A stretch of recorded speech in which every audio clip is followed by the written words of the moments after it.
Essence Harvest isn't horrible in a deck like this. It gives you that little bit of reach to close out the game. You've got options like you can get them decently low with Killing Wave, or decently low with your creatures, and then Killing Wave puts them in an impossible decision. Essence Harvest can push you the last bit, so nothing great for us here. A third Soul Cage Fiend. We don't have a reason to splash yet. So Nettle Swine. I don't. I guess we take the Shade over the Nettle Swine because of its Undying, and we're probably going to be heavy black, if not mono black. Um, Being heavy black and then trying to play an Avenger makes it tough, but maybe we get some decent green in this last pack to justify it. But yeah, I think I like the Shade over the third Fiend right now. We only have one real source of life gain right now, so I'm not too confident stacking way up on Fiends. Some nice creatures in this pack. There's a Butcher Ghoul we desperately need, but there's also a Taskmaster. And we are running a sack deck. Killing Wave, Barter and Blood, Bloodflow Connoisseur, Bone Splinters. So I think I take the Demon. It's only the pick 2. We might have a chance to pick up some more Butcher Ghouls. Nice Frailty, but there's also this Nightshade Peddler, which I mentioned at the beginning of the draft, which is wonderful with black. Makes it great with the Shade, makes it great with anything if we have a Drive the Dead out, makes it incredible with Gloom Surgeon.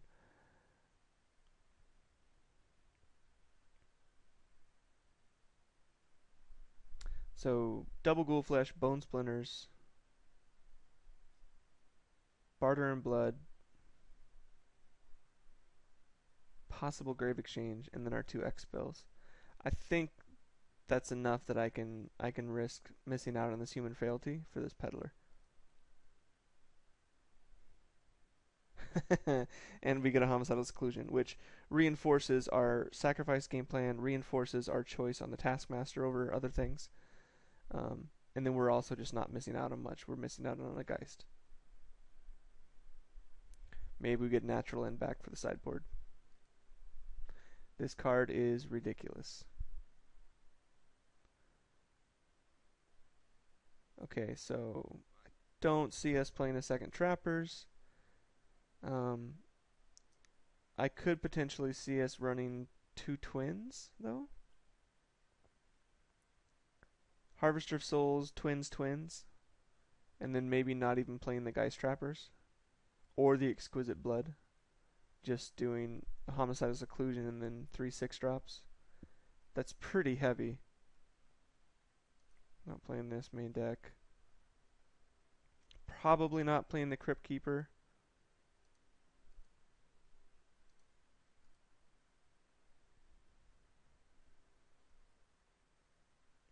Yeah, I like this better than the third Soul Cage Fiend. And they seem to be coming late too, so we might get another one in this pack. Oh, this is a tough choice. I want 4 cards out of this pack. 2-drop, 2-drop, second Driver, and a Frailty. I really like the Nightshade Peddler interactions in a black-green deck.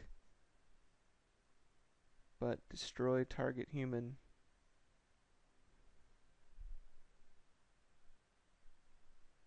I mean, this is essentially removal. If you're not getting a positive creature trait out of it, then you're playing the card wrong anyway. So it's not like I'm necessarily giving up removal to do this. I'm just taking conditional removal. I might get 0 out of it. I might get 2 out of it or more. So I'm going to take the Peddler. And there is our Butcher Ghoul. Perfect late. Almost our last chance to get one, I think.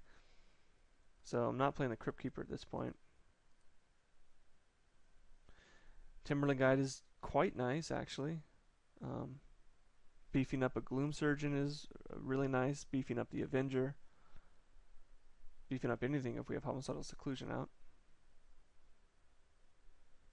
Don't mind if I do.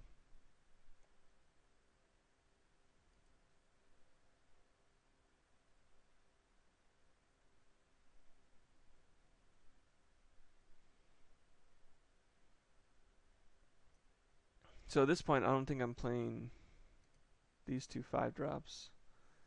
And the Treacherous Pit Dweller is probably coming out since I only ended up with one Bloodflow Connoisseur. That's not a very reliable number of options. Abundant Growth is a cycler, but I think we're going to have a hard time cutting down to 23 anyway.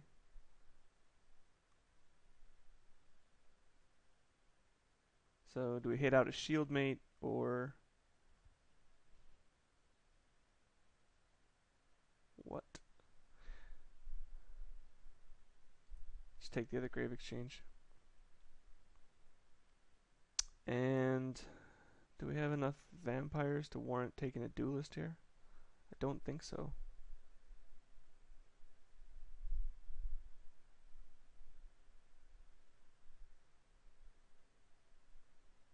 Yeah, so I'll just hate on a wall here.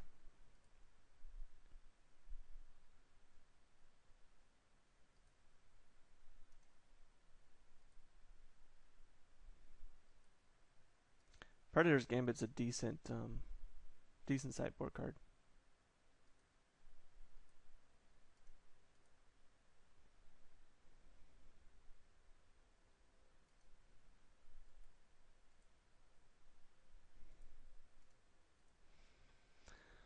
So it looks like I need to make one cut here.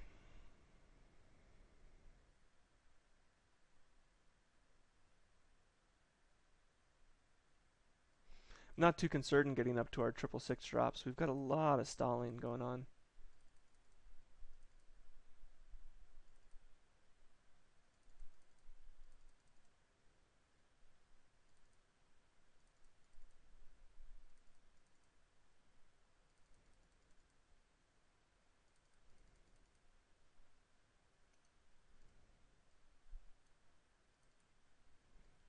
Maybe just the second Timberland Guide.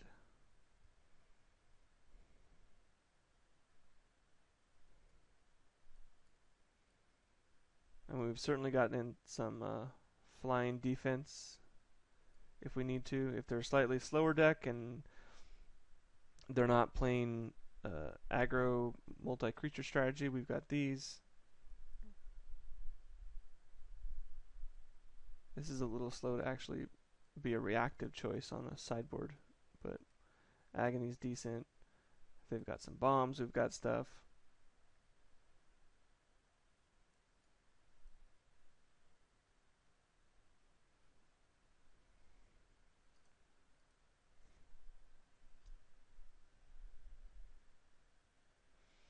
Absolute bomb, absolute bomb.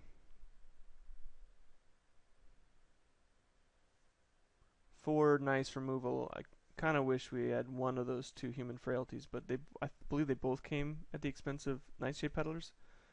So I'm just gonna have to make sure those pay their due this game.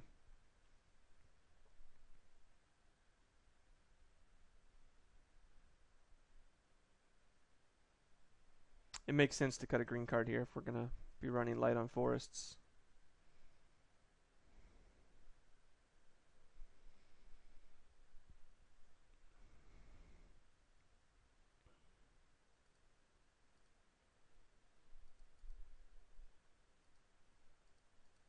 $7.10.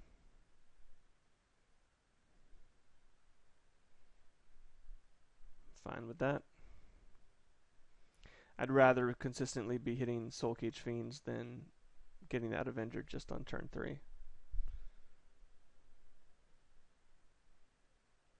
And a lot of times your removal in a heavy black deck is all single black, so if you want to be able to cast a creature and a spell on the same turn, you're going to need multiple swamps.